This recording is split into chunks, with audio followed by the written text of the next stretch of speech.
Good morning student. YouTube channel edu village पर मैं Ravi sir हूँ। आज के सेशन में क्लास 10 मैथ्स के रियल नंबर का एमसीक्यू बताऊँगा। अर्थात आप रियल नंबर से रिलेटेड सभी मल्टीपल चॉइस क्वेश्चन को हल कर पाएंगे और कुछ नए फार्मूले को भी जान पाएंगे। उम्मीद करता हूँ कि मेरा रियल नंबर पार्ट 1 और पार्ट 2 ज़रूर देखा होगा। अगर आप नहीं देखे हैं तो ज़रूर देख लेना, बेनिफिट ज़रूर मिलेगा। मेरा कंटेंट कॉम्पैक्ट और कॉन्क्रीट होता है।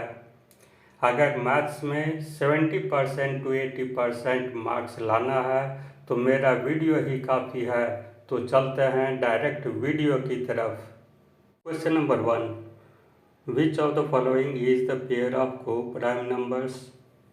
4 ऑप्शन दिया हुआ है, 14, 35, 18, 25, 31, 93 एंड 32, 62। अब यहाँ पर को प्राइम नंबर उसको कहते हैं जिसमें दो नंबर में जो है केवल कॉमन फैक्टर ओनली 1 डिजिट होना चाहिए, यानी दैट इज 1। तो यहाँ पर हर एक का कॉमन फैक्टर निकाल देना है। 1435 का कॉमन फैक्टर 17 हो गया, 1825 का कॉमन फैक्टर 1 हो गया, और 31 93 का 1 और 31 हो गया, 32 62 का कॉमन फैक्टर 1 और 2 हो गया। तो इस प्रकार से हम क्या देखते हैं, ओनली 1 कॉमन फैक्टर इज 18 और 25। Hence the pair of coprime is 18 25, so number B is correct answer.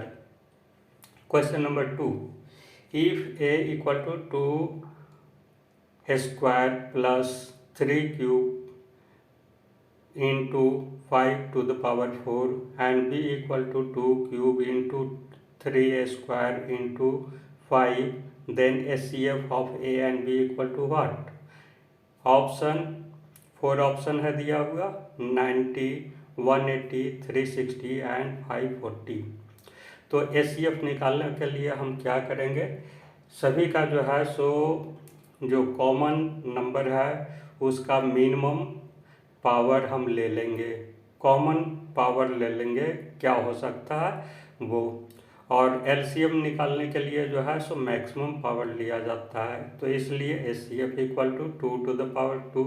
यहाँ पर दो मिनिमम पावर क्या है, 2 है, दोनों में देख लेंगे। 3 का कितना है पावर, 2 हुआ, 5 का 1 हुआ।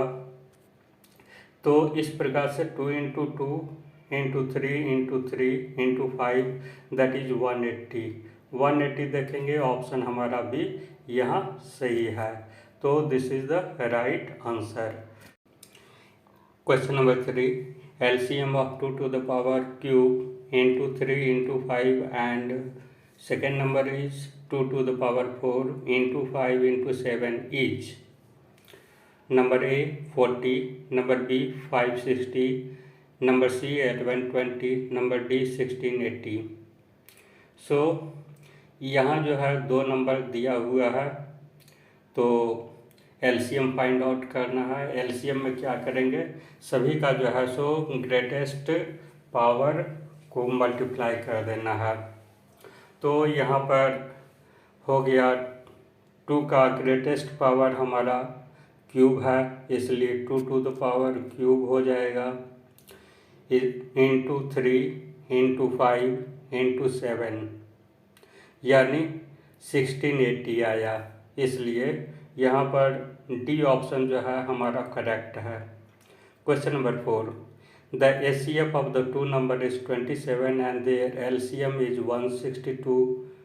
If one of the number is 54, what is the other number. 4 option दिया हुआ है, तो यहाँ पर ये निकालना है कि H C F into L C M equal to product of the two number.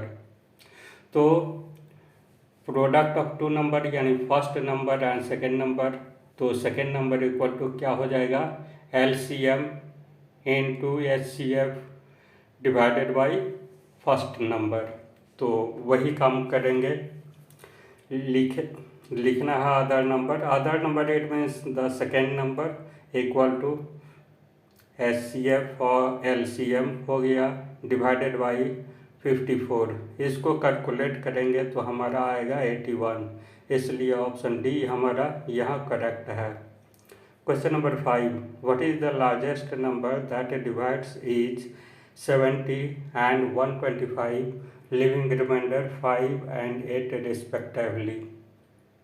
4 option दिया हुआ है, A 13, B 9, C 3 and D 5, 8, 5। तो इसलिए इस प्रकार से यहाँ पर रिक्वायर्ड नंबर हो जाएगा HCF ऑफ, ये रिमाइंडर होना 70 में 70 ये 5 सब्ट्रैक्ट हो जाएगा। सेकेंड नंबर में 125 में 8 माइनस हो जाएगा, इसलिए HCF ऑफ लिखेंगे 70 माइनस 5 125 माइनस 8, यानी HCF ऑफ 65 एंड 117 हो गया। तो इसका HCF हम फाइंड आउट करेंगे तो ये 13 आया, इसलिए ऑप्शन ए हमारा यहाँ राइट है। तो इस प्रकार से हमारा ये प्रॉब्लम भी सॉल्व हो गया। अब चलते हैं नेक्स्ट क्वेश्चन नंबर 6 पर। क्वेश्चन नंबर 6 है, Euclid division lemma states that for any positive integer a and b there exist unique integer q and r such that a equal to bq plus r where r must satisfy। ये Euclid division lemma में जो है वह एक condition हम बताए थे कि जब भी जो ये जो होगा यूक्लिड डिवीजन लेमा में, तो ये जो है r का वैल्यू हमारा क्या होगा, 0 से बड़ा या बराबर होगा और b से जो है हमेशा कम होगा, इसलिए हमारा यहाँ पर सी ऑप्शन जो है वह राइट है। अब चलते हैं क्वेश्चन नंबर 7 पर। क्वेश्चन नंबर 7 है, पाई इज, पाई क्या है, इंटीजर है, रैशनल नंबर है, इरेशनल नंबर है, नन ऑफ दीज है।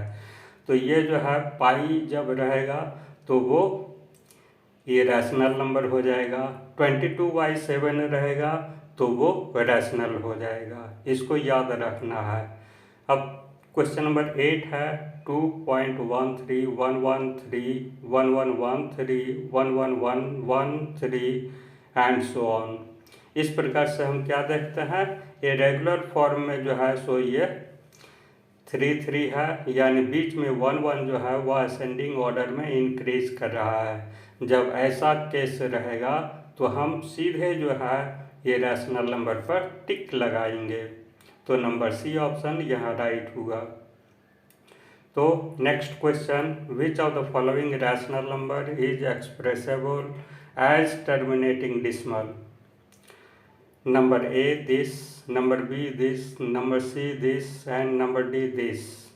तो यहाँ पर अब क्या देखना है कि टर्मिनेटिंग डिसिमल यानी denominator must be in the form of 2 to the power m into 5 to the power n, यानी 2 और 5 का ये मल्टीपल रहेगा। यानी इस केस में हम क्या देखते हैं, ये 2 का तो है नहीं 165, और यहाँ पर 2 सी केस में भी जो है वो इसको नहीं देख रहे हैं, 5 आ रहा है, इसलिए ये हो सकता है 5 का तो है, 2 का हो सकता है ये 1 हो, यानी 2 to the power 0 अगर हो जाएगा तो ये 1 हो गया। और ये हमारा चेक कर लेंगे हर एक का ये जो है डिनोमिनेटर चेक कर लेना है, और चेक करके देख लेंगे कि हमारा आ रहा है इस फॉर्म में कि नहीं आ रहा है। तो हम क्या देखते हैं कि 625 को जो है हम एक्सप्रेस करेंगे तो 2 और 5 के मल्टीपल में आ रहा है, इसको एक्सप्रेस करेंगे 2 to the power 0 into 5 to the power 4। तो 625 आ जाएगा, इसलिए राइट आंसर हमारा ये सी हुआ। अब चलता है नेक्स्ट क्वेश्चन नंबर 10 पर। 1/√2 इज, ये यहाँ फिर हो गया √2 या 1/√2, अगर कुछ भी रहेगा तो वो हमेशा इरेशनल नंबर कहलाएगा। Question number 12, state whether the given statement is true और फॉल्स। ए है the sum of the two rational number is always rational number, it is right. And the product of the two rational number is always rational number, it is also right. And the sum of the two irrational number is always an irrational, it is wrong. And D, the product of the two rational number is always irrational, it is also wrong. E, the sum of the number rational and irrational number is irrational, it is also right. The product of the rational number and the irrational number is irrational, it is also right.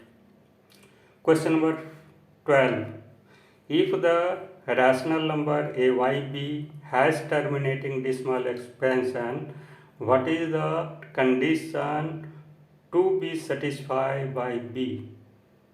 यहाँ AYB अगर terminating decimal है तो B हमारा क्या satisfy करेगा। इसके 9 वाला question में जो है जैसा हम देखे हैं वह क्या है, b equal to 2m into 5m के फॉर्म में होना चाहिए, तभी वो जो है नॉन नेगेटिव इंटीजर, जहाँ m और n जो है नॉन नेगेटिव इंटीजर होगा, तभी वो जो है टर्मिनेटिंग होगा। टर्मिनेटिंग यानी कहने का मतलब है ये रिमाइंडर 0 होना चाहिए। तो ये हमारा कंप्लीट हो गया। Thank you for watching the video.